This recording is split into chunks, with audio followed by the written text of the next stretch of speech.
ഞാനിന്ന് നിങ്ങളെ കൊണ്ടുപോകുന്നത് കുത്തബ് മീനാറിലേക്കാണ്. കുത്തബ്ദീൻ ഐബക് 1199 പ്രാർത്ഥന ചൊല്ലുന്നതിനായി മിനാർ സ്ഥാപിക്കുകയും ആദ്യത്തെ നില ഉയർത്തുകയും ചെയ്തു. അതിൽ അദ്ദേഹത്തിന്റെ പിൻഗാമിയും മകനും ചേർന്ന് 3 നിലകൾ കൂടി ചേർത്തു.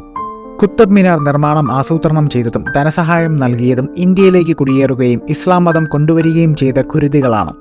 ആധുനിക പടിഞ്ഞാറൻ അഫ്ഗാനിസ്ഥാനിലെ പർവ്വത പ്രദേശമായ ഖൂരിൽ നിന്നുള്ള താജിക് വംശജരുടെ വംശമായിരുന്നു ചരിത്രപരമായ ഷൻസനബാനികൾ എന്നറിയപ്പെടുന്ന ഖുരിദുകൾ. 11-ാം നൂറ്റാണ്ടിന്റെ അവസാനം മുതൽ 12-ാം നൂറ്റാണ്ടിന്റെ ആരംഭം വരെ ഈ നാടോടി വംശത്തിലെ വിവിധ വിഭാഗങ്ങൾ നാടോടി സംസ്കാരം നഷ്ടപ്പെട്ട് ഐക്യപ്പെട്ടു. ഈ സമയത്ത് അവരും ഇസ്ലാം മതം സ്വീകരിച്ചു. പിന്നീട് അവർ ആധുനിക ഇന്ത്യയിലേക്ക് വ്യാപിക്കുകയും രാജ്യത്തിന്റെ ഗണ്യമായ ഒരു ഭാഗത്തിന്റെ നിയന്ത്രണം വേഗത്തിൽ ഏറ്റെടുക്കുകയും ചെയ്തു. കുത്തബ് മിനാർ 73 മീറ്റർ ഉയരമുള്ള ടവറിന് 5 നിലകളുണ്ട്. ഓരോന്നിലും ഓരോ ബാൽക്കണിയുമുണ്ട്. ആദ്യത്തെ 3 ചെങ്കല്ല് കൊണ്ടാണ് നിർമ്മിച്ചിരിക്കുന്നത്. 4-മത്തെയും 5-മത്തെയും മാർബിൾ ഉപയോഗിച്ചാണ് ഉണ്ടാക്കിയിരിക്കുന്നത്. 1190 നിർമ്മിച്ച അഫ്ഗാനിസ്ഥാനിലെ 65 മീറ്റർ ഉയരമുള്ള മിനാരറ്റ് ഓഫ് ജാമിനെ താരതമ്യപ്പെടുത്തിയാണ് കുത്തബ് മിനാർ നിർമ്മിച്ചിരിക്കുന്നത്. 1192 ഹിന്ദു ഭരണാധികാരികളെ പരാജയപ്പെടുത്തിയതിനു ശേഷം ഡൽഹിയിലെ ആദ്യത്തെ സുൽത്താനായിരുന്ന കുത്തബ്ദീൻ ഐബക് അഫ്ഗാൻ മിനാരങ്ങളിൽ നിന്ന് പ്രചോദനം ഉൾക്കൊണ്ട് വിജയഗോപുരമായാണ് ലോക പൈതൃക സൈറ്റിനെ നിർമ്മിച്ചത്.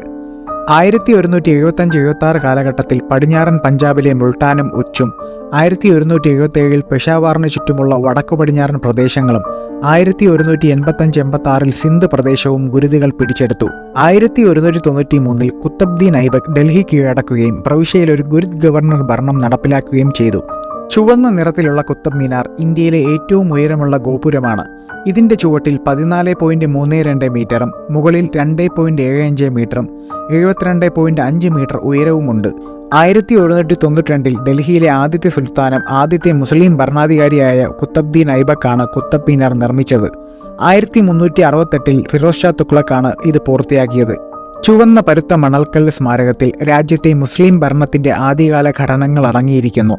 3 പിൻഗാമികൾ ഇത് മുകളിലേക്ക് വികസിപ്പിക്കുകയും നവീകരിക്കുകയും ചെയ്തു. ഇതിപ്പോൾ 5 നിലകളുള്ളതും 379 പടികൾ മുകളിലേക്ക് നയിക്കുന്നതുമാണ്. മിനാറിന്റെ വിവിധ സ്ഥലങ്ങളിലെ അറബി, നാഗരി അക്ഷരങ്ങളിലുള്ള നിരവധി ലിഖിതങ്ങൾ കുത്തുബയുടെ ചരിത്രം വെളിപ്പെടുത്തുന്നു.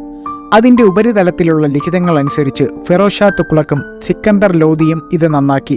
1198 കുത്തബ്ദീൻ ഐബക്കാണ് മിനാറിന്റെ വടക്ക് കിഴക്കായി ഖുവത്തിൽ ഇസ്ലാം മസ്ജിദ് നിർമ്മിച്ചത്. ഡൽഹി സുൽത്താൻമാർ പണികഴിപ്പിച്ച ഏറ്റവും പുരാതനമായ പള്ളിയാണിത്. 27 ഹിന്ദു ജൈന ക്ഷേത്രങ്ങൾ തകർത്താണ് കുത്തബ്ദീൻ ഐബക് ഖുവത്തുൽ ഇസ്ലാം എന്ന പള്ളി നിർമ്മിച്ചത് എന്ന് കുത്തബ് മിനാറിന്റെ പ്രധാന കിഴക്കൻ കവാടത്തിലെ ലിഖിതത്തിൽ രേഖപ്പെടുത്തിയിട്ടുണ്ട്.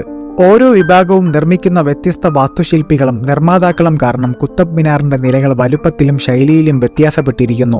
ഖുവത്തുൽ ഇസ്ലാം പള്ളിയുടെ തെക്കൻ കവാടമായ അലായ് ദർവാസ 1311 അലാവുദ്ദീൻ ഖിൽജിയാണ് നിർമ്മിച്ചത്.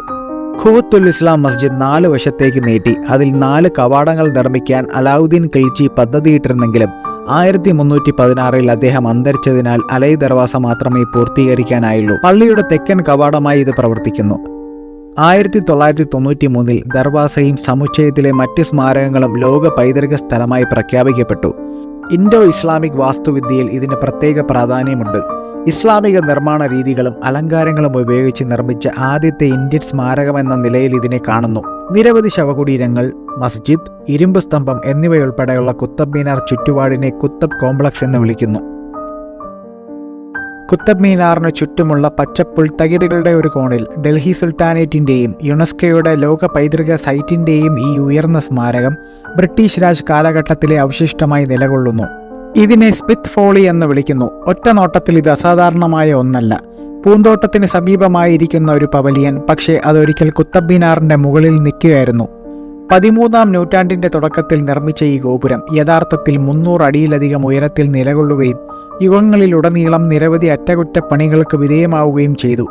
1803 ഒരു ഭൂകമ്പത്തിൽ അതിന്റെ കപ്പോളയ്ക്ക് സാരമായ കേടുപാടുകൾ സംഭവിച്ചു. ബ്രിട്ടീഷ് ഇന്ത്യൻ ആർമിയിലെ മേജർ റോബർട്ട് സ്മിത്ത് അത് നന്നാക്കാൻ ശ്രമിച്ചു.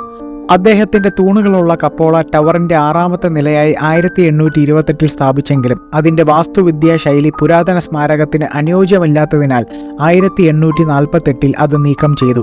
ആ ഗോപുരം കുത്തബ് മിനാറിന്റെ തണലിൽ നിലത്ത് തന്നെ സ്ഥിതി ചെയ്യുന്നു. ഇത് ഇമാം സമീന്റെ ശവക്കല്ലറയാണ്. മുഹമ്മദിന്റെ നേരിട്ടുള്ള പിൻഗാമിയായിരുന്നു ഇമാം സമീൻ. അദ്ദേഹത്തിന്റെ യഥാർത്ഥ പേര് മുഹമ്മദ് അലി എന്നാണ്.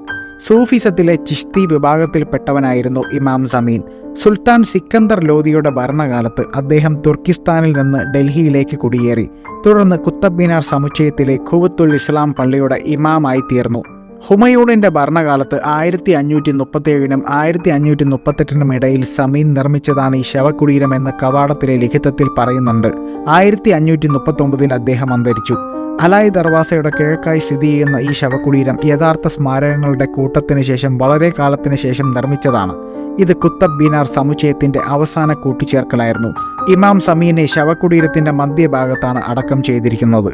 ഇൽത്തുമിഷിന്റെ ശവകുടീരം 1235 നിർമ്മിച്ചത്. ഇത് ചുവന്ന മണൽക്കല്ലിന്റെ ഒരു സമചതുര അറയാണ്. 1211 മുതൽ 1236 വരെ അടിമവംശത്തിന്റെ രണ്ടാമത്തെ സുൽത്താനായി ഇന്ത്യ ഭരിച്ച വ്യക്തിയായിരുന്നു ഷംസുദ്ദീൻ ഇൽത്തുമിഷ്. ഈ ശവകുടീരം ഇൽത്തുമിഷ് തന്നെയാണ് നിർമ്മിച്ചിരിക്കുന്നത്. ഇന്ത്യയുടെ രണ്ടാമത്തെ ഖിൽജി ചക്രവർത്തിയാണ് അലാവുദ്ദീൻ ഖിൽജി. ഖിൽജി വംശത്തിലെ ഏറ്റവും പ്രസിദ്ധനായ ചക്രവർത്തിയാണ് അലാവുദ്ദീൻ. അലാവുദ്ദീൻ ഖിൽജിയുടെ മദ്രസയും അദ്ദേഹത്തിന്റെ ശവകുടീരവും സ്ഥിതി ചെയ്യുന്നത് കുത്തബ് കോംപ്ലക്സിലാണ്.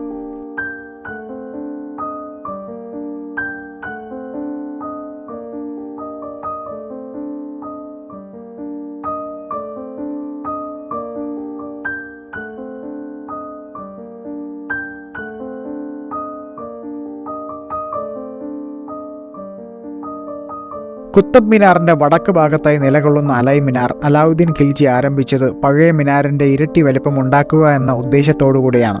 ഇപ്പോൾ 25 മീറ്റർ ഉയരമുള്ള ആദ്യത്തെ നില മാത്രമേ അദ്ദേഹത്തിന് പൂർത്തിയാക്കാൻ കഴിഞ്ഞുള്ളൂ.